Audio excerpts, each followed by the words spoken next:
All in Sports Network. We love sports. It is Tuesday, May 20th, right here on your daily fix for all things Texas Longhorns. I'm Tanner Carlson. That is Jake Jimerson, and this is All In Horns. Today's episode is solely focusing on softball and their run through the regionals. We'll back it up into the SEC champion or the SEC tournament a little bit, but we'll go and talk about the regionals. Talk about how they did great performances in the regionals, didn't really even sweat regionals, very much like what Jake and I wanted. A lot of what happened went back to our preview episode on Wednesday, maybe. Yeah, Wednesday? I think Wednesday. I think we did our jumping up. We're on episode 180, 90, something like that. It's hard to, we're at 182 right now, and appreciate the support. Appreciate the support. Couldn't do it without you guys, but it is again, it's hard to keep track of how many episodes we've got going on. So anyway, preview to the regionals. Texas did essentially what Jake and I wanted them to do. Yeah, exactly what I said. I wanted them to just dominate every game, be a run roll or close to. The one game I didn't think that they were going to dominate was Michigan. They end up scoring the most amount of points in program history in a regional. And I think we just got some breaking news from Jake's face. This will give away when we're recording, but that's okay. Liberty just got a 3-run shot in the top of the 6th to take a 6-3 lead over number 1 team in the country, Texas A&M, in an elimination game. This is game 7 of the regional. It is the final game. Winner advances to the super, losers done, and they now have a 3-run lead in the top of the 6th, which has been a crazy regionals in general. Texas handling this actually does play into Texas, so we're not just clowning on A&M because this also isn't final. We are, but that goes hand in hand. And they do, they clown. LSU not even being competitive in their regional, losing to Southeastern Louisiana, who ended up not even making it out. Nebraska did. Arizona is in a dogfight right now, losing. You have a lot of hosting teams and regionals who have either struggled or lost. And Texas, meanwhile, just took care of business. And that is something I think maybe even I've underappreciated a little bit at times this year is how good Texas is at handling business against teams that are not as good as them. At time of recording, Ole Miss beats Arizona. Ole Miss advances to the Super Regional. So as we're talking, that game it goes. Is that final? I thought that was live. They have Ole Miss advancing on the bracket right now. Wow. Yeah. So a crazy regionals, because even some of the teams that are hosting that have advanced, they've struggled. They've gone down to the final game. Meanwhile, Texas I think they outscored their opponents. It was something like 35-6 or something like that. We could do quick math. That's a lot of math because it's a lot of runs to 26 plus 9 is 35-6. Yeah. Boom. Yeah. 35-6. And that 16-4 win over Michigan, really impressive. The Bats really got going. Yeah, most amount of points in program history in a regional game. And so that's huge. And that's that was the 2 seed within your bracket, within your region.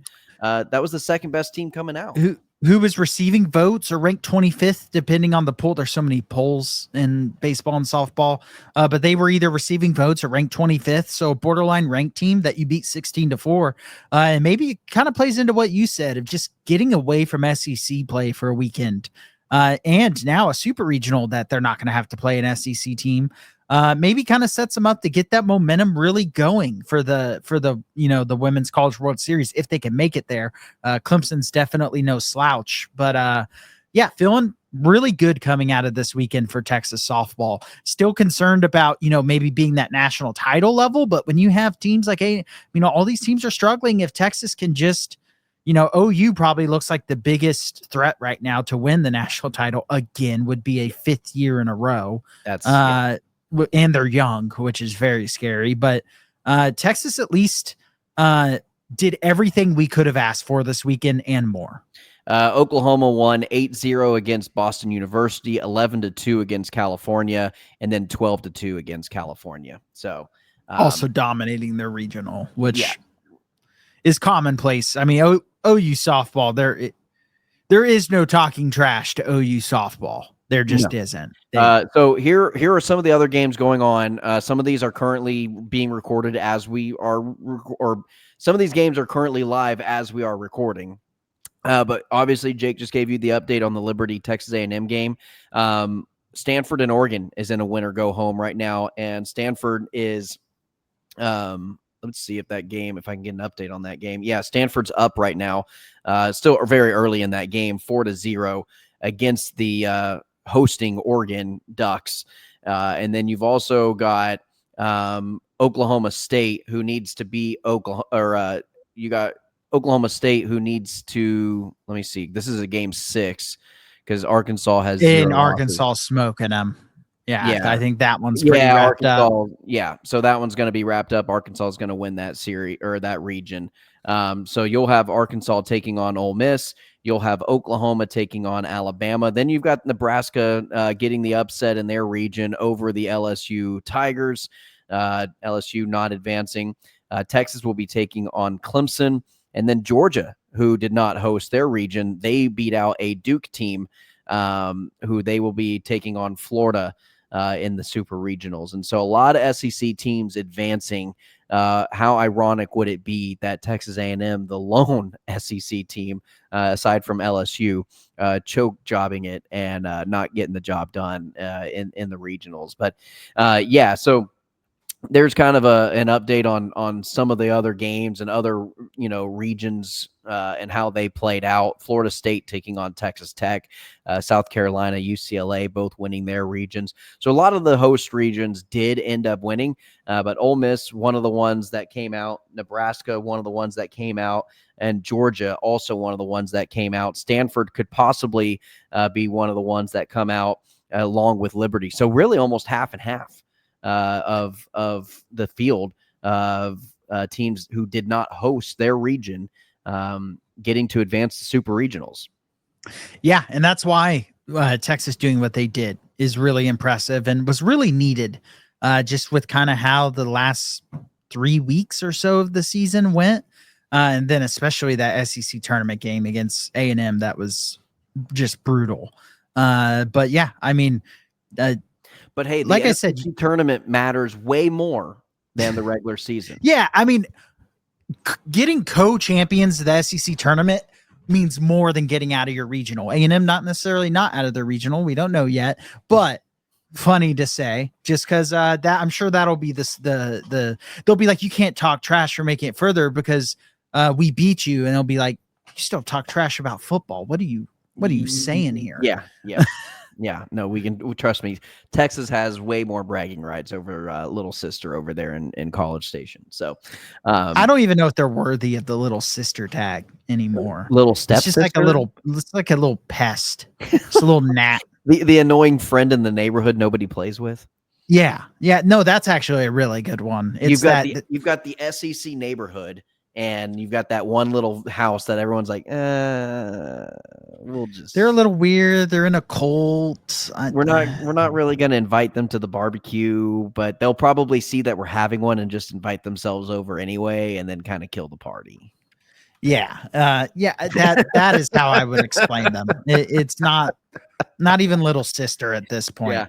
Yeah, that's how you describe Texas A&M as an entire athletic program as a whole. So we've been dogging on A&M for the last 2 episodes. It just comes off naturally whenever they do it to themselves. They just do it to themselves. That's all you can really say. So they got women's tennis though. Even though when Texas wins a national title in one of the non-3 major sports, it means nothing. Their women's tennis team doing what they're doing is the biggest if they win the national championship, the biggest national title of all time of any sport.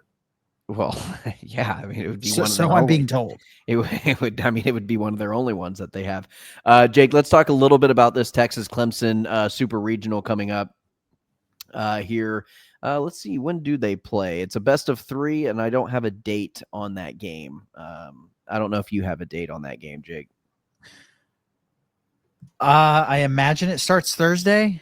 Okay, we'll say I Thursday, I but I don't I don't. don't know I don't know if the game date's actually scheduled yet Okay, as of okay, time of recording. I'm not okay. seeing it at least. Yeah, I'm not seeing it either. So anyway, game one, Clemson, Texas. Now Clemson, they swept their region. Now they did struggle a little bit, but they did sweep their region. And this team, receiving votes to be top 25, was in the top 25 for a good portion of the season. But we'll just go over their region in a double elimination region. It was Clemson beating USC Upstate 10-2. And then Clemson took on Northwestern, winning 1-0 in the second round. And then in a closeout series or a closeout game against Kentucky, they won 5-1. So again, Kentucky not even a great team. Texas handled them pretty easily, but Clemson comes out unscathed, didn't drop a single game within their region. Some of those games much closer than what Texas experienced as well. But I would say that Clemson, borderline being a ranked team all year, they've got some talent. But here's the great news about Texas is really any team outside of the top 10, Texas has pretty much dominated in every facet throughout the regular season. Yeah, and you have to feel pretty confident. pretty confident that they're going to make it to the Women's College World Series, just because, like you said, like we both have said, they do a very good job of beating the teams that are not as good as them or not as talented. Where they've really struggled has just been concentrated in those top teams. And while Clemson's a good team, it's a team that Texas is favored against, and because of that fact, I feel very confident that they're going to win this series. It's the Women's College World Series where I think things are going to get a lot tougher, and they're going to have to find a way to beat some of these top teams they haven't been able to beat, if any of them are left. Come the tournament, I'm sure OU will be there at the very least. But yeah, I mean, you have to feel. I think every Texas softball fan has to feel confident that they're going to win this, because they've shown no reason not to feel confident that they will at least make it to the Women's College World Series. Where my complaints have been is just saying I'm not confident they can win a national title. But I've been very confident that they will make the Women's College World Series, even when they've struggled at times this season. And in a down year for Oklahoma, they might win a national title for the 5th year in a row. OU's just a freight train. They're the UConn of softball, and they might be more dominant than UConn women. They might be. If they win this year, they are more dominant than what even UConn was at this point. I mean, because they haven't even been contested in some of these years, and this was supposed to be their down year. I mean, a legit down year where they maybe struggle to even make it to the Women's College World Series. I think they were sitting at 5th in the SEC at one point this season in the regular season. Yeah, and predictions kind of had them around that 4th to 5th mark, and then they end up sharing it because of the game being rained out, but likely would have beat A&M. I would venture to say, especially based off how A&M's playing right now. And Texas got swept by him, and this was Texas's year where they were supposed to be a better team than OU. They could still end up doing that. This season is not over. And if maybe they can avoid OU entirely, and OU drops a series. I doubt it. That would be great. I wouldn't bet on it with how OU's playing right now. But the job is to just get there. And so you take care of Clemson, and then you just go one game at a time, in a potential Women's College World Series. And if you can sweep Clemson, at least at the very least, your confidence level has to be really high going into it. And I think that's the key. And we're not saying, Jake, sorry to cut you off. We're not saying that the getting to a College World Series is a failure by any means, or not a successful season. It would still be deemed a successful season in my eyes. But again, preseason, ranked number 1 in the country, ranked number 1 throughout the regular season for a good portion of the year, top the SEC standings for a good portion of the year. You're getting in your head of, this is a national championship caliber team. And again, whenever you get those expectations and you get that standard in your brain and your mindset, when you fall short of it, it lends to you wanting more out of what your team ended with. Again, it'll be a successful season if you get to the College World Series, regardless. But not feeling like you can even compete with Oklahoma to win a national championship is a little bit of a letdown considering the ride that Texas has been on all year. It's a letdown for the standard they've set for themselves. They felt like an ascending program, making some national titles recently, and then this was the year where it felt like they might be able to get over the hump, and they still can. That's the great thing. But right now, it doesn't feel like it's more likely than not. Which would, like you said, it'd just be a little bit of a letdown because of the standard they've set for themselves, which is a great thing. But at the end of the day, winning national titles is the goal. Just like if in 2-3 years, Steve Sarkisian's sitting there, not even making a national title or winning one, we'll start to be like, I love the consistency. I love that we're always in the mix, but it's time to get over that hump. Yeah. Texas is still a little earlier on in that kind of build. But softball's kind of to that point now where it's like, okay. Jake, I'd venture to say if Texas doesn't win a national championship, maybe in the next 2 years, even, I think after the next 2 years, I think there's already fans, the fan base, the rabid fan base of bench Quinn Ewers, put Arch in, bench Arch, put Trey Owens in type mindset guys, the very loud, obnoxious voices on Twitter that you see or on X, they'd be calling for Steve's job regardless. Yeah, I've already seen ones that say like, we're finally better with Steve Sarkisian, but we'll never be able to win a national title with him. He's clearly not cut for it. And it's just like, it's just like the Georgia fans who wanted Kirby Smart gone when it took him 6 years, right, to finally get over that hump. You can't get over the hump until you do. Yeah. And you just like Mac Brown, people wanted Mac Brown fired. It wasn't as bad back then because social media, but there's plenty of the fan base that didn't think Mac Brown because he was losing to OU early on. He couldn't get over the OU hump. And then when they finally did get over the OU hump, they were still just dropping one random game, couldn't win the national title, weren't going to ever be able to do it. And then they did it. And so that is kind of just how life is with, the University of Texas, but it's like that in all sports, really. You look at the Celtics. Other than basketball, it's like you get to the Elite Eight, you're happy, just because we've never really sniffed the national title. One Final Four year where the Final Four game wasn't that competitive. Basketball is kind of the exemption, but even if basketball starts getting sustained success, it's very quickly going to be it's time to win that. Because don't forget, softball's never won a national title in its program history. Yeah. So that standard is kind of just now starting to be set of, okay, it's time to get that first national championship. And again, that is a great place to be as a program. Let's not forget, we all wanted David Pierce fired, including me, including you. Yeah. He had made 3 out of the last 6 College World Series at Texas. That kind of says it all. Now, it was a good move, clearly, because Texas would not have had this success with David Pierce. And I do appreciate what David Pierce did for Texas baseball while he was there.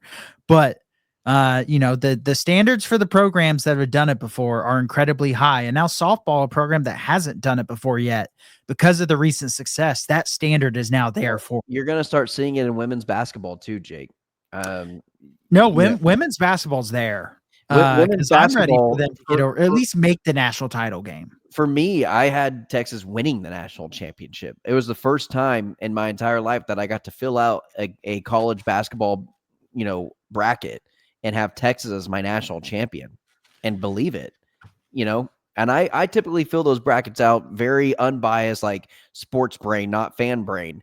And I've never written Texas in that national championship spot. I did this year, and I truly believe that Texas was going to win the national championship or had a great opportunity to, and not even playing the game. It's like, man, that's a little and not really be competitive against South. That South Carolina win in the middle of the season was completely diminished by the end of the year. It felt fluky by the end of the year. Yeah, after the SEC championship game and then after the Elite Eight game, it's just like, that's. It felt like a complete Final Four. Sorry, by the end of the year, getting dominated on neutral court 2 times, losing the one on the road, and then you win the one at home barely. It felt like a fluke by the end. I did have Texas going to the national title. I think I had UConn winning by like 25 though, just because I saw what UConn was becoming at the end of the season. I was like, yeah, this is where UConn just runs through the tournament and no one's competitive. I mean, they made Don Staley throw a fit like a toddler on the sideline in the third quarter. She did. But All right, Jake, let's go ahead.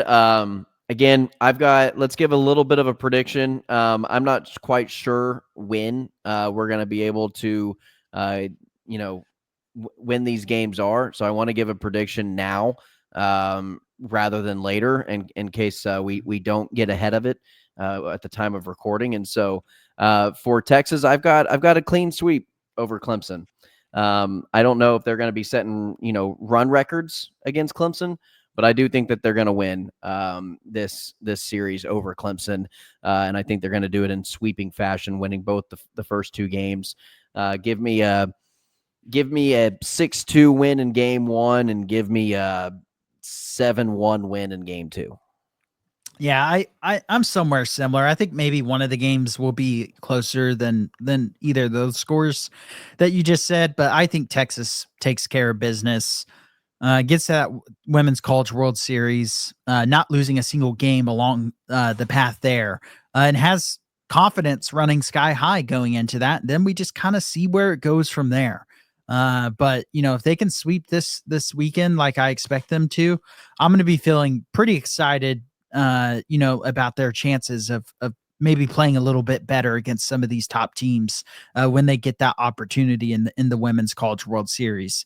And so, yeah, I also am predicting a 2-0 sweep for Texas. Maybe the first game being 6-2, 6-3, and then the second game being like a 5-3 win, maybe a little bit closer in the second one. All right, that's going to do it for today's episode. We drop these episodes Monday through Friday, each and every single day at 12 noon. Please like, share, and subscribe to the channel. We appreciate all the support we can get. For Jake Jimerson, I'm Tanner Carlson. And as always, ladies and gentlemen, hook 'em. All in Sports Network. We love sports.